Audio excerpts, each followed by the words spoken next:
Bonjour à tous, nous allons découvrir à présent l'application Skyview et comme toutes les applications qui servent de guide à l'observation du ciel, l'application va vous demander lors de la première utilisation de procéder à une calibration.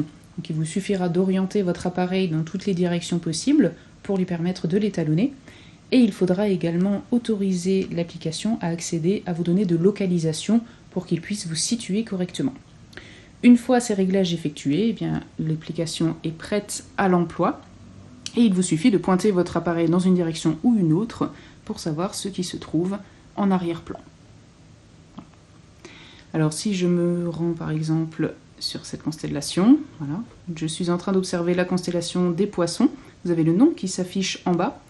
Attention, je rappelle que l'application n'est qu'en anglais, donc les constellations seront nommées d'après leur nom latin. C'est peu pratique, mais c'est comme ça.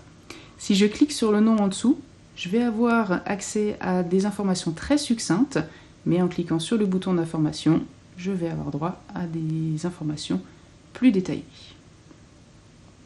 Un des outils essentiels dans ce type d'application, c'est l'outil de recherche.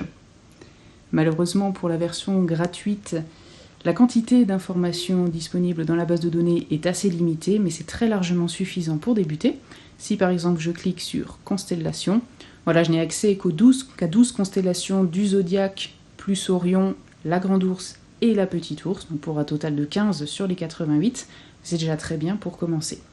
Et si je sélectionne par exemple les Gémeaux, voilà, la flèche à côté du curseur va me guider dans la bonne direction pour tomber sur la constellation. Et si je regarde ce qui se trouve juste à côté, voilà, nous avons actuellement la planète Mercure dans la constellation des Gémeaux. Il y a également d'autres fonctionnalités très intéressantes, mais attention, là il va y avoir une grande différence entre la version de l'application de l'Apple Store et du Play Store. L'une des deux vous propose des raccourcis, ce qui s'affiche juste en bas de mon écran. Dans l'autre cas, si je clique sur la clé à molette, voilà, j'ai ce menu qui s'affiche, qui sera le même pour la version de l'application. Alors en premier lieu, dans l'onglet Date and Time, je peux sélectionner la date et l'heure d'observation. Si je veux par exemple comparer la position des planètes à un moment donné et leur position une semaine après, il me suffit de changer la date d'observation. Je peux également changer l'heure d'observation. Ensuite, dans le menu Display, je vais pouvoir régler mon affichage et notamment changer la densité d'étoiles qui s'affichent en changeant la magnitude, ainsi que la taille des planètes.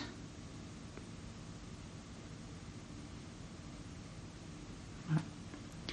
Enfin, tout en bas de ce menu, j'ai l'activation ou non du mode nuit, le Night Mode. Alors en raccourci, il est juste ici. Voilà, je vous recommande de l'utiliser si vous faites une observation réellement pendant la nuit pour éviter de générer une trop grande source de lumière, ce qui réhabituera votre œil à la lumière, ce qui est plutôt nocif pour l'observation nocturne. Et enfin, la dernière fonctionnalité la plus intéressante de cette application Skyview, c'est l'utilisation de la réalité augmentée. Toujours dans Display, Augmented Reality View, ou bien en raccourci pour l'icône de la petite caméra, vous allez pouvoir afficher ce que vous donne votre appareil photo. Voilà. J'ai actuellement Saturne et Jupiter juste en travers de mon plancher. Bonne observation à tous!